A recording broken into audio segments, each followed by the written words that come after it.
तो hello friends, welcome to easy English summary.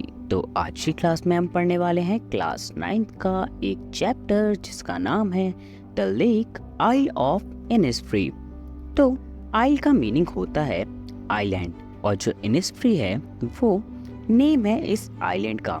और ये जो चैप्टर है ये लिखा गया है बाय विलियम बटलर ईस्ट। तो इसमें जो हमारे राइटर हैं वो हमें बताते हैं अपने बचपन की कहानी कि बचपन में मैं एक आइलैंड पे रहा करता था जिसका नाम इनिस्फ्री है।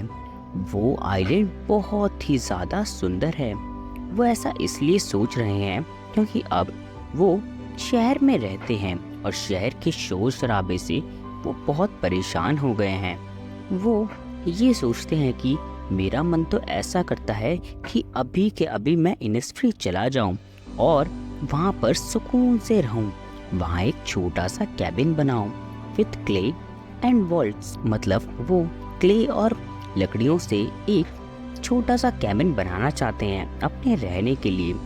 और वहाँ मैं खाने के लिए 9 बीन रोज उगाऊंगा और साथ में हनी बीज का एक छत्ता भी लगाऊंगा ताकि मुझे मीठा शहद मिल सके। मुझे बीज की आवाज़ बहुत अच्छी लगती थी। मैं आराम से सुकून से बैठकर उन बीज की आवाज़ को सुनूंगा और मुझे सुकून मिलेगा। और ऐसा भी नहीं कि वहाँ पर मुझे एकदम से सुकून मिल जाएगा। वहाँ धीरे धीरे उस सुकून और शांति को मैं एब्जॉर्व करूँगा।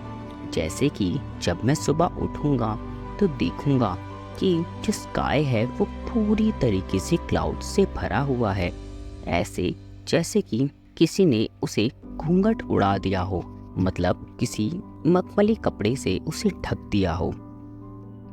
और साथ में सुबह सुबह मुझे क्रिकेट्स की आवाज़ भी सुनाई देगी। क्रिकेट एक इंसेक्ट होता है जिसकी आवाज़ आपको नेचर में सुनाई देगी।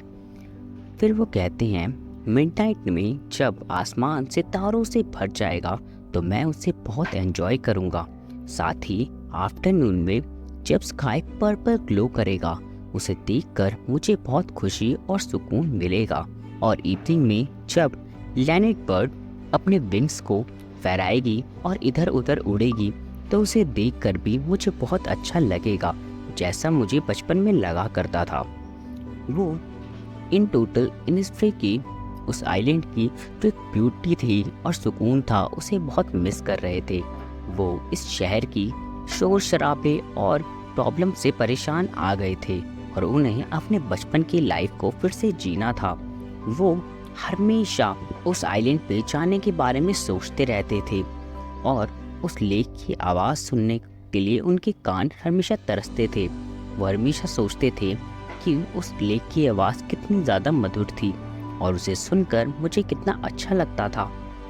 वो जब रोड की साइड पर हुआ करते थे या फिर पेमेंट ग्रे पर तो वो सबसे ज़्यादा इस चीज़ को मिस करते थे। और इसी के साथ ये चैप्टर भी ख़त्म हो जाता है। अगर आपका भी मन किसी ऐसे आइलैंड पे जाने का करता है तो ज़रूर आप मुझे कमेंट सेक्शन में बताइएगा। तो इस चैप्टर में सिर्फ इतना ही। इस तरीके की और समरीज़ के लिए मेरे चैनल को सब्सक्राइब करें। Thank you.